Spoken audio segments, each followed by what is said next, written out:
గురూజీ 72 గంటల్లోనే ఫోన్ లోని అద్భుతమైన జ్యోతిష్య పరిష్కారం చూపిస్తారు. నమ్మండి, నమ్మకపోండి, ఇది నిజం.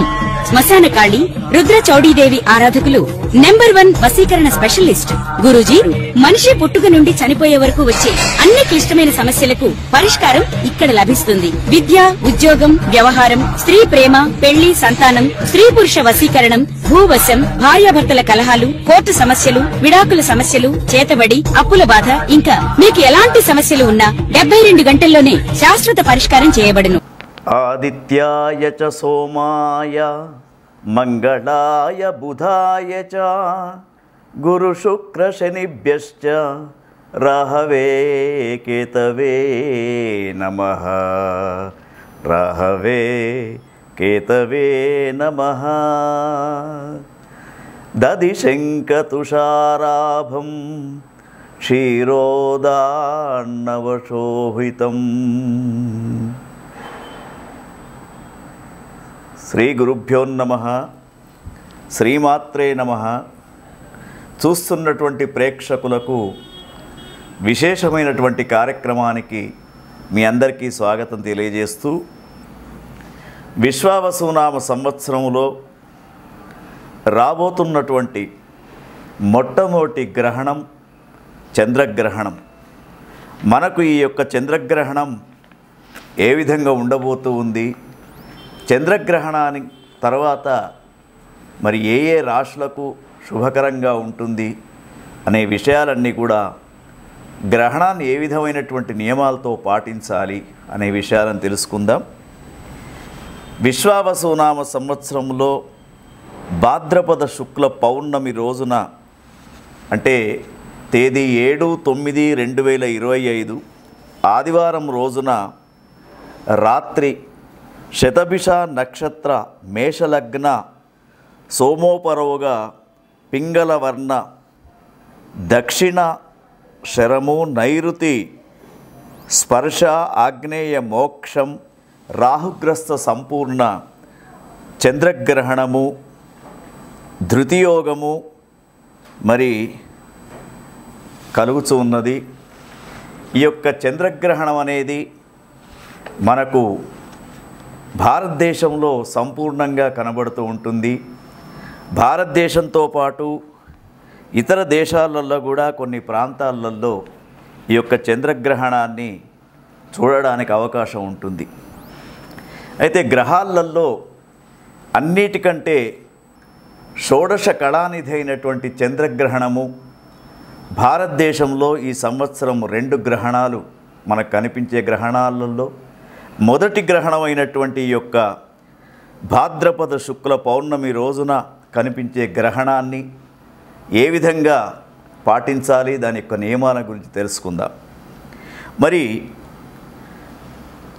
చంద్రుడు మనస్సుకు కారకుడు కాబట్టి గ్రహణం వలన కొన్ని రాశుల వారికి మానసికపరమైనటువంటి బాధలు, కొన్ని రాశుల వారికి ఉత్తమమైనటువంటి ఫలితాలు కూడా మనకు కనిపిస్తూ ఉన్నాయి. ఈ యొక్క గ్రహణం రాత్రి నైరుతి స్పర్శ 9:57 ప్రారంభం కాబోతూ ఉంది. మరి దీని యొక్క నిమీలన కాలము రాత్రి 10:57 దాకా, మధ్యకాలము రాత్రి 11:45 దాకా, తర్వాత ఉన్మీలన కాలము రాత్రి 12:22 దాకా, ఆగ్నేయ మోక్షకాలం అనేది రాత్రి 1:29, మరి ఆద్యంత పుణ్యకాలం అనేది ఉదయాత్పూర్వం 3:29 వరకు ఈ యొక్క గ్రహణం అనేది మన భారతదేశంలో సంభవించబోతూ ఉంది. అయితే ఈ గ్రహణం గురించి మన ప్రేక్షకులకు ముందుగానే తెలపడానికి ఈ కార్యక్రమాన్ని మీ ముందు ఉంచుతూ ఉన్నాం. అయితే ఈ యొక్క గ్రహణం అనేది ముఖ్యంగా ఈ గ్రహణం యొక్క నియమాలు ఏమిటి, ఎప్పుడైతే రాహుగ్రస్త చంద్రగ్రహణం ఉంటుందో ఆ రాహువు చంద్రుణ్ణి ఏ విధంగానైతే గ్రహించబోతూ ఉంటాడో ఆ సమయంలో సైన్స్ ప్రకారంగా మనకు చంద్రకిరణాలు అనేటివి ఆహార పదార్థాలలో పడవు కాబట్టి ఆ రోజు కొన్ని నియమాలు తప్పకుండా పాటించాలి. ముఖ్యంగా మధ్యాహ్నం భోజన సమయం 1 గంట లోపుగా భోజన సమయాన్ని ముగించుకోవాలి. తర్వాత రాత్రి భోజనం అనేది ఒక వృద్ధులకు చిన్నపిల్లలకు మాత్రమే సాయంకాలం 7:40 దాకా అవకాశం ఉంది. మిగతా వాళ్ళందరూ కూడా రాత్రి భోజనం చేయకుండా ఉండడమే శుభసూచకంగా చెప్పబడుతూ ఉంది. అయితే ఈ భోజనం చేయకుండా ఉండడం అనేది మూఢనమ్మకం అనుకోవద్దు. మనకు ప్రత్యక్ష దైవాలైనటువంటి సూర్యచంద్ర గ్రహణాలు వచ్చినప్పుడు జీర్ణక్రియలో కొంత మార్పు వస్తూ ఉంటుంది కాబట్టి అనవసరమైనటువంటి అనారోగ్యానికి గురి కాకూడదని చెప్పేసి మన పూర్వీకులు ఈ యొక్క భోజన వ్యవస్థను ఈ విధంగా పెట్టడం జరిగింది. తర్వాత ఈ గ్రహణం అనేది ముఖ్యంగా గ్రహణం రోజున మనందరికీ కూడా తెలుసున్నటువంటి విషయము, సాయంత్రం దేవాలయాలన్నీ కూడా మూసి ఉంటాయి. గర్భవతులు, చిన్నపిల్లలు, రోగులు, వృద్ధులు వారికి మాత్రం రాత్రి 7 గంటల దాకా స్వల్పాహారం తినడానికి అవకాశం ఉంది. వేదకాలంలో భోజనము, నిద్రపోవడము, తర్వాత మైథున్యము ఇవన్నీ కూడా నిషిద్ధం అని చెప్పేసి మన పూర్వీకులు చెప్పడం జరుగుతూ ఉంది. అయితే ఈ యొక్క గ్రహణ సమయంలో మరి ఎవరికైతే ఒక 4 రాశుల వారికి ఉత్తమ ఫలితం, 4 రాశుల వారికి మధ్యమ ఫలితం, 4 రాశుల వారికి అధమ ఫలితం అనేది చెప్పబడుతూ ఉంది పంచాంగ శాస్త్రంలో. మరి యొక్క 4 రాశులలో ఉన్నటువంటి వారందరికీ కూడా ఒక సూచన ఏమిటంటే, అధమ ఫలితాలు ఉన్నటువంటి వారు తప్పకుండా గ్రహణ మోక్షకాలం తరువాత వారంతా కూడా వీలైనంత వరకు నదీ స్నానం చేయడం శ్రేయస్కరంగా చెప్పబడుతూ ఉంది. అదేవిధంగా ఈ గ్రహణము ఏ నక్షత్రాలు ఏ రాశులపైన సంభవిస్తూ ఉన్నాయో వాళ్ళు తెల్లవారి లయకారుడైనటువంటి శివునికి అభిషేకం చేసుకోవడం, తర్వాత ముఖ్యంగా దానితో పాటు ఇంకా కొన్ని చంద్రగ్రహణం అనేది మరి మానసికపరమైనటువంటి ఒత్తిడులకు గురి చేస్తూ ఉంటుంది కాబట్టి వారంతా కూడా గ్రహణ ప్రారంభ సమయంలో స్నానం చేయాలి. తర్వాత గ్రహణ అయిపోయిన తర్వాత గ్రహణం ప్రారంభం నుండి మోక్షకాలం దాకా జపాలం చేసుకోవాలి.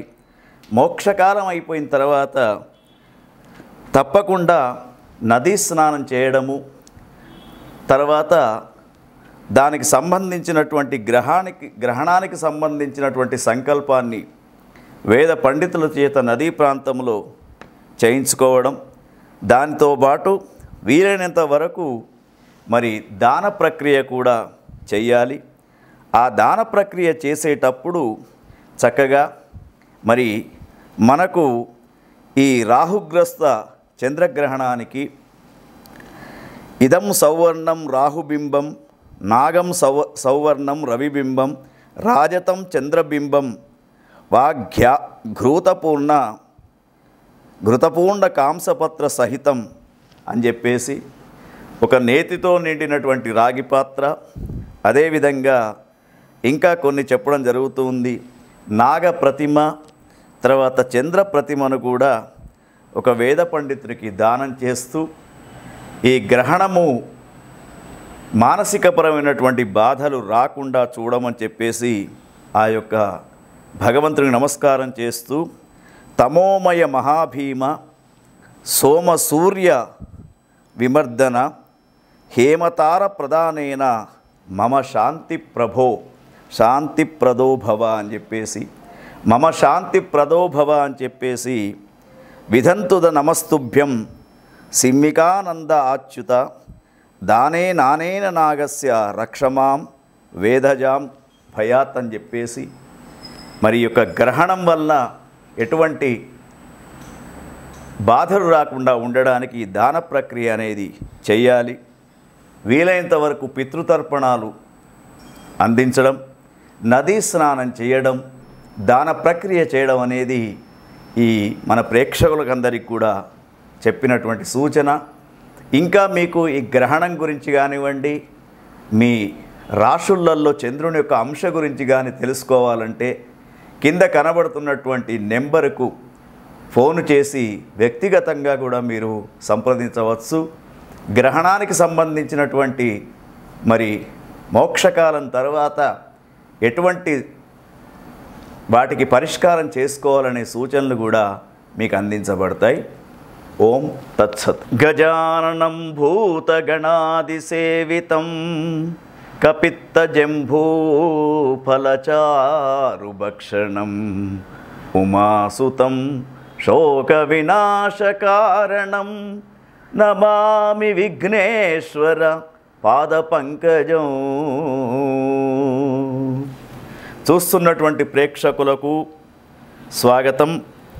విశ్వావసునామ సంవత్సరంలో 4వ రాశి అయినటువంటి కర్కాటక రాశి వారికి మరి భాద్రపద శుక్ల పౌర్ణమి ఆదివారం రోజున సెప్టెంబర్ 7వ తేదీన రాత్రి సంభవించే చంద్రగ్రహణం వీరికి ఎటువంటి ఫలితాన్ని ఇస్తూ ఉంటుందో ఆలోచిద్దాం.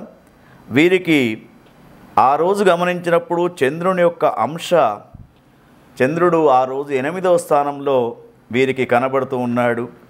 అదేవిధంగా కర్కాటక రాశి వారికి ఈ విశ్వావసు నామ సంవత్సరంలో ప్రస్తుతం ఉన్నటువంటి గ్రహస్థితి గమనించినప్పుడు 12వ స్థానంలో గురువు, తర్వాత 9వ స్థానంలో శని, 8వ స్థానంలో రాహువు, అదేవిధంగా 2వ స్థానంలో కేతువు ఉన్నాడు. కాబట్టి వీరికి గ్రహస్థితి కూడా అనుకూలంగా లేదు.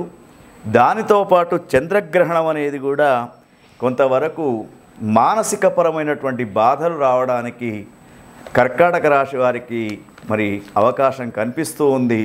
ముఖ్యంగా కర్కాటక రాశి వారికి సుమారుగా ఒక 90 రోజుల దాకా చంద్రగ్రహణం యొక్క అంశ అనేది ఉంటూ ఉంటుంది. కాబట్టి శరీర ఆరోగ్యంలో కొంత మార్పు కనబడుతూ ఉంటుంది. మిత్రులతో కలహాలు ఏర్పడే అవకాశంగా కనబడుతూ ఉంది. అదేవిధంగా వీరికి ముఖ్యంగా వీరు గురువులను పూజించడం అనేది శ్రేయస్కరంగా, ఆధ్యాత్మిక గురువుల దగ్గర ఉపదేశాలు తీసుకోవడం మంచి సూచనగా చెప్పబడుతూ ఉంది. క్రయ విక్రయాలలో కూడా కొంత మోసానికి గురయ్యే అవకాశం ఉంది. అయితే ముఖ్యంగా కర్కాటక రాశి వారికి 8వ స్థానంలో ఉన్నటువంటి చంద్రుడు మానసికపరమైనటువంటి క్లేశాన్ని, ఎందుకంటే చంద్రమా మనసో జాతః అని చెప్పేసి మనకు వేద ప్రమాణం కాబట్టి చంద్రుని యొక్క అంశ సరిగా లేనప్పుడు కొంతవరకు మానసికపరమైనటువంటి బాధలు పడే అవకాశం, మనసులో ఉన్నటువంటి విషయాన్ని బయటకు చెప్పేటట్టు లేకుండా ఉంటూ ఉంటుంది. కాబట్టి కర్కాటక రాశి వారు మరి యొక్క చంద్రగ్రహణం రోజున రాత్రి అంటే 7వ తేదీ రాత్రి చంద్రగ్రహణాన్ని చూసిన తర్వాత ముఖ్యంగా వీరికి మరి తెల్లవారి లయకారుడైనటువంటి శివునికి అభిషేకం చేయించడం అనేది ముఖ్యంగా వీరికి చెప్పుకోదగ్గ విషయంగా చెప్తూ ఉన్నాం. తర్వాత మరి వీరికి తప్పకుండా మహాన్యాసకపూర్వక రుద్రాభిషేక కార్యక్రమాన్ని వీరు చేయించుకుంటే వీరికి అనుకూలంగా ఉంటుంది. ఓం తత్సత్.